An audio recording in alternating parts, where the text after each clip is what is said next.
इस्लामी हिजरी साल का आगाज़ है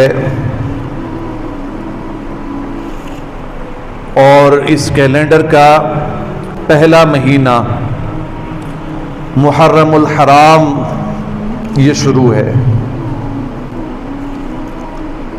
कुरान मजीद में अल्लाह तबारक व तआला का फरमान है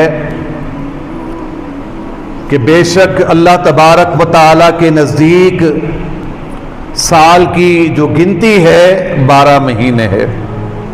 इन्न इद्दत शहूर इंदल्लाह इस्ना अशर शहरन फी किताबिल्लाह। और फरमाया कि